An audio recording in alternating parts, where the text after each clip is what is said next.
ಹಸಿಮೆಣಸಿನ್ಕಾಯಿ ತುಂಬಗಾಯಿ ಮಾಡಲು ಮೊದಲು ನಾನು ಈ ಥರ ಹಸಿಮೆಣ್ಸಿನ್ಕಾಯಿ ತೊಗೊಂಡಿದ್ದೀನಿ. ತೆಗೆದ್ಬಿಟ್ಟು ಉದ್ದ ಜಾಸ್ತಿ ಇದೆ ಅಂತ ಹೇಳ್ಬಿಟ್ಟು ಲಾಸ್ಟ್ದು ಕಟ್ ಮಾಡಿಕೊಂಡು ಇವಾಗ ಮಿಡಲ್ ಸ್ವಲ್ಪ ಸೀಳ್ಸ್ಕೊತಾ ಇದ್ದೀವಿ. ಇದನ್ನು ಬೀಜನ ಒಂದು ಸ್ಪೂನ್ ಹಿಂಭಾಗದ ಸಹಾಯದಿಂದ ತೆಗೆದುಬಿಟ್ರೆ ಖಾರ ಕಮ್ಮಿ ಆಗುತ್ತೆ. ಇದು ಜಾಸ್ತಿ ಖಾರ ಇರೋದ್ರಿಂದ ಸ್ವಲ್ಪ ಉಪ್ಪು ನೀರು ಹಾಕ್ಬಿಟ್ಟು ಒಂದು ಕುದಿ ಬರೋವರೆಗೂ ಕುದಿಸ್ಬಿಟ್ರೆ ಅದ್ರದ್ದು ನೀರೆಲ್ಲ ತೆಗೆದುಬಿಟ್ರೆ ಖಾರ ಹೋಗ್ಬಿಡುತ್ತೆ. ಇಲ್ಲ ನಮಗೆ ಖಾರ ಇಷ್ಟ ಅಂತ ಅನ್ನೋರು ಈ ಥರ ನೀರಲ್ಲಿ ಬೇಯಿಸ್ಕೊಳ್ಳೋ ಅವಶ್ಯಕತೆ ಇರಲ್ಲ. ಖಾರ ಕಮ್ಮಿ ಬೇಕಂದವ್ರು ಮಾತ್ರ ಈ ಥರ ಬೇಯಿಸ್ಕೋಬೇಕು. ಇನ್ನೂ ಖಾರ ಜಾಸ್ತಿ ಬೇಕಂದವರು ಬೀಜ ತೆಗೆಯೋ ಅವಶ್ಯಕತೆಯೂ ಇರಲ್ಲ. ಇವೆರಡು ಪ್ರಾಸೆಸ್ಸು ಖಾರ ಕಮ್ಮಿ ಮಾಡ್ಕೊಳ್ಳೋಗೋಸ್ಕರನೇ.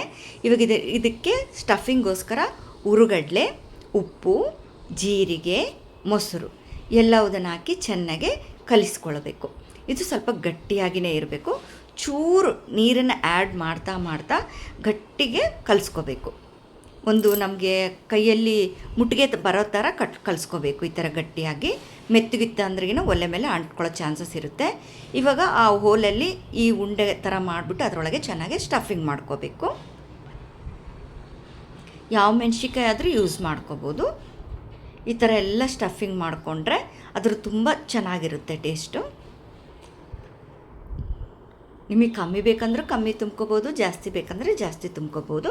ಇವಾಗ ಬಾಣಲಿ ಒಳಗಡೆ ಎಲ್ಲದನ್ನು ಈ ಥರ ತುಂಬಿರುವ ಪಾರ್ಟ್ ಮೇಲೆ ಬರಬೇಕು. ಕೆಳಗಡೆ ಅದನ್ನು ಇಟ್ಬಿಟ್ಟು ಸಣ್ಣ ಉರಿಗೆ ಸ್ವಲ್ಪ ಎಣ್ಣೆಯನ್ನು ಹಾಕ್ಬಿಟ್ಟು ಮುಚ್ಚಿಡಬೇಕು. ಈ ಥರ 2 ನಿಮಿಷಕ್ಕೊಂದ್ಸರಿ ಚೆನ್ನಾಗಿ ಅಳ್ಳಾಡಿಸ್ತಾ ಇರಬೇಕು. ಸ್ಟಾರ್ಟಿಂಗು ತುಂಬ ಜಾಸ್ತಿ ಅಳ್ಳಾಡಿಸ್ಬಾರ್ದು, ಜಸ್ಟ್ ಶೇಕ್ ಮಾಡಬೇಕು.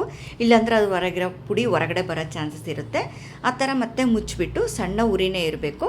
ಕೆಳಗ ಮೇಲೆ ಮಾಡ್ತಾ ಹೋಗಬೇಕು. ಸ್ವಲ್ಪ ಮೆಲ್ಲಕ್ಕೆ ನಿಧಾನಕ್ಕೆ ಮಾಡಿದರೆ ಆವಾಗ ಎರಡೂ ಕಡೆ ಚೆನ್ನಾಗಿ ಕಂದು ಬಣ್ಣ ಬಂದುಬಿಟ್ಟು ತುಂಬಗಾಯಿ 2 ಕಡೆ ಚೆನ್ನಾಗಿ ರೋಸ್ಟಾಗಿ ರೆಡಿ ಆಗುತ್ತೆ. ಈ ಥರ ಸಣ್ಣ ಊರಿಗೆ ಮಾಡಿಕೊಂಡು ನಾವು ಫ್ರಿಜ್ಜಲ್ಲಿ 1 ತಿಂಗಳುಗಟ್ಟಲೆ ಯೂಸ್ ಮಾಡ್ಬೋದು. ಹೊರಗಡೆ ಅಂದರೆ 1 ಡೇ ಇರುತ್ತೆ ಅಷ್ಟೇ.